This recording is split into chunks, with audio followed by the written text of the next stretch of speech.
سونے سے پہلے آیت الکرسی پڑھنا یہ کیسا ہے؟ کیا یہ پڑھنا چاہیے یا نہیں پڑھنا چاہیے؟ اس بارے میں نبی پاک علیہ الصلوۃ والسلام کا کیا عمل رہا ہے، آج میں آپ کے سامنے یہی باتیں بتانے والا ہوں۔ جو لوگ آیت الکرسی پڑھتے ہیں سوتے وقت، انہیں یہ ویڈیو دھیان سے دیکھ لینی چاہیے تاکہ وہ ساودھانی اسے کیا برتنی چاہیے اسے پتہ ہو جائے۔ دیکھیں دوستوں، سونے سے پہلے اوراد و وظائف کرنا کیا یہ صحیح ہے یا غلط ہے، اور خاص کر کے آیت الکرسی پڑھنا یہ صحیح ہے یا نہیں؟ پہلے نبی پاک علیہ الصلوۃ والسلام کا طریقہ کیا رہا ہے اسے آپ کو میں بتا دیتا ہوں۔ دیکھیں دوستوں، نبی پاک علیہ الصلوۃ والسلام کا یہ طریقہ رہا کہ جب بھی حضور علیہ الصلوۃ والسلام بستر استراحت پر جاتے اس سے پہلے معوذتین پڑھ لیا کرتے تھے، یعنی قل اعوذ برب الفلق اور قل اعوذ برب الناس یہ پڑھ لیا کرتے تھے حضور۔ اور پڑھنے کے بعد آپ اپنے ہاتھ پر پھونک مارتے اور ایسی کیفیت میں پورے بدن پر یہ مل لیتے تھے۔ یہ حضور علیہ الصلوۃ والسلام کا طریقہ رہا ہے۔ اور بعض روایتوں میں حضرت عمر فاروق رضی اللہ تعالیٰ عنہ کے حوالے سے یہ بات ملتی ہے جس کا خلاصہ میں آپ کے سامنے پیش کر رہا ہوں۔ حضرت عمر فاروق رضی اللہ تعالیٰ نے ارشاد فرمایا کہ جو شخص سونے سے پہلے سورہ بقرہ کی آخر کی 2 آیتیں نہ پڑھے، بغیر پڑھے سو جائے تو وہ خسارے میں ہے، وہ بہت بڑا نقصان اپنا کر رہا ہے۔ تو حضرت عمر فاروق رضی اللہ تعالیٰ عنہ اور نبی پاک علیہ الصلوۃ والسلام کے طریقے سے پتہ چلتا ہے، اور صحابہ کرام رضی اللہ تعالیٰ عنہم کے طریقے سے پتہ چلتا ہے کہ سونے سے پہلے اوراد و وظائف کرنے چاہیے، ہمیں ضرور کرنا چاہیے، یہ کرنا افضل ہے، بہتر ہے، ٹھیک ہے۔ اب سونے سے پہلے جب ہم دعا پڑھیں تو کس طرح سے پڑھیں، کس حال میں پڑھیں، وہ بھی آپ سن لیں۔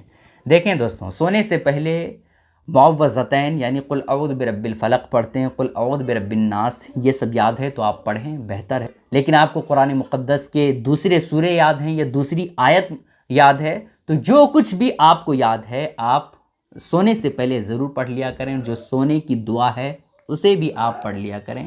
اور پڑھنے کا طریقہ کیا ہونا چاہیے وہ آپ دیکھیں دوستوں، سونے سے پہلے، لیٹنے سے پہلے بستر پر ٹیک لگائیں، بستر پر بیٹھ لیں پہلے، اس کے بعد اطمینان سے جو کچھ پڑھنا ہے وہ پڑھ لیں، اس کے بعد آرام سے سو جائیں، یہ طریقہ ہے۔ لیکن اگر کوئی شخص ہے جو سو کر کے پڑھنا چاہتا ہے تو کیا یہ جائز ہے یا ناجائز ہے، اسے بھی آپ سن لیں۔ سو کر کے پڑھنا بھی جائز ہے، لیکن اس میں بہتر یہ ہے کہ جب آپ قرآن مقدس کی تلاوت کر رہے ہوں وظائف کے طور پر سونے سے پہلے، یا آیت الکرسی پڑھ رہے ہوں، تو جو پاؤں ہے وہ پھیلا کر کے نہ رکھیں بلکہ موڑ کر کے رکھیں، چونکہ پاؤں کو پھیلا کر کے قرآن مقدس کی تلاوت کرنا یہ بے ادبی میں شمار کیا گیا ہے نا۔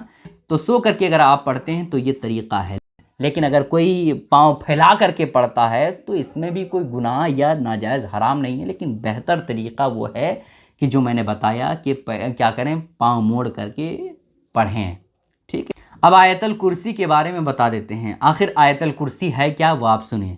اللہ لا الہ الا هو الحی القیوم لا تأخذہ سنۃ ولا نوم لہ ما فی السماوات وما فی الارض من ذا الذی یشفع عنده الا بإذنہ یعلم ما بین ایدیہم وما خلفہم ولا یحیطون بشیء من علمہ الا بما شاء وسع کرسیہ السماوات والارض ولا یؤودہ حفظہما وہو العلی العظیم۔ یہ ہے آیت الکرسی، ٹھیک ہے۔ تو اسے اگر آپ پڑھتے ہیں تو بہت اچھی بات ہے۔ آیت الکرسی سونے سے اگر آپ پڑھتے ہیں تو کتابوں میں آتا ہے کہ چور ڈکیتی اس سے فرشتے جو ہے گھر کو محفوظ رکھتے ہیں، اور بہت ساری فضیلتیں بیان ہوئی ہے کتابوں میں۔ آیت الکرسی اگر آپ پڑھتے ہیں تو یہ سب آپ کو باوضو پڑھنا ہے، یعنی وضو بنانے کے بعد پڑھنا ہے۔ ان باتوں کا خیال ضرور رکھیے گا دوستوں۔ اس کلپ کو شیئر ضرور کیجیے گا۔ السلام علیکم ورحمۃ اللہ وبرکاتہ۔